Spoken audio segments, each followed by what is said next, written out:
Now, Hezbollah's leader has rejected the ceasefire deal agreed between the Lebanese and Israeli governments. The deal was announced in Washington, D.C. on Wednesday, but just hours later, Israel and Hezbollah were again trading strikes.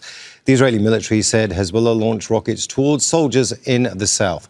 In a statement, Hezbollah's chief Naim Qassem said that the negotiations with Israel are shameless and Hezbollah only cares about a complete ceasefire and Israeli withdrawal from the south. Qassem said that as long as Israel is in Lebanon, the fighting will continue. He said as long as villages are being bombed and people are killed, northern Israel will not be safe. Those comments come after another day of violence in Lebanon. Despite the announcement of the ceasefire, at least 8 people have been killed and 4 others wounded in airstrikes in the city of Tyre and Marjayoun. The ceasefire deal reached in Washington calls for the removal of all Hezbollah operatives south of the Litani River. But there's no mention of when or if Israeli troops will be required to pull out of Lebanese territory that they occupy. With all the missing detail, Lebanese residents remain sceptical. Firstly, Israel cannot be trusted, neither the U.S. They say there is a ceasefire, but people are being killed, children are getting killed, and still saying there's a ceasefire. What ceasefire are they talking about? It's a lie. It's not true.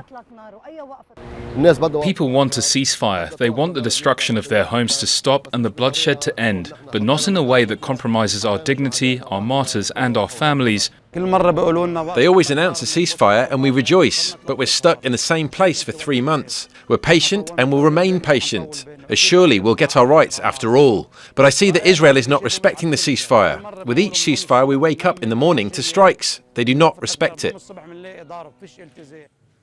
Now, Ali Hashem joins us live from the Lebanese capital. Ali, Hezbollah rejecting this ceasefire is not a good sign for the agreement, right? Well, indeed, Hezbollah is the main party here from the Lebanese side when it comes to the ground, to the field, to who is fighting and who can take the decision to stop or not to stop, regardless of what the Lebanese government says. And given the fact that Hezbollah doesn't want to accept this agreement, then we are to expect more escalation here in Lebanon, whether from Hezbollah or from the Israelis. And today it's been a very difficult day. Attacks by Israelis, Israeli airplanes, attacks also on the ground by the Israeli occupation forces were actually significant in several areas around South Lebanon, reaching to the western Beqa. So in this regard, whenever we are watching right now and seeing Hezbollah's position, we know very well that next is going to be a very difficult situation. Ali, the devil is always in the details, and there is no detail when it comes to the Israeli withdrawal from southern Lebanon. Well, the elephant in the room is the Israeli occupation of South Lebanon, which wasn't really addressed the way it should in the agreement, or at least the ceasefire that was announced between Lebanon and Israel yesterday. And by the way, this is the third ceasefire in a row. We have the ceasefire announced by President Trump a couple of days ago, 3 days ago, and we have the ceasefire announced on the 16th of April. And none, despite the fact we have 3 ceasefire, there is no ceasefire in place. And the war continues in the south and also in the Beqa. And sometimes Israelis, just like yesterday, will assassinate someone close to Beirut in Khalde.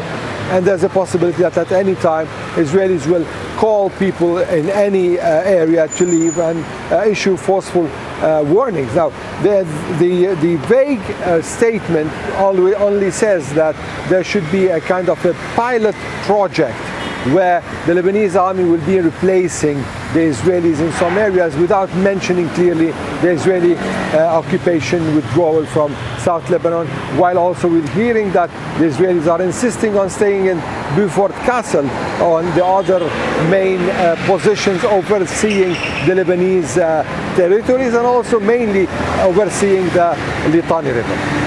That's Ali Hashem live for us there from Beirut. Thank you.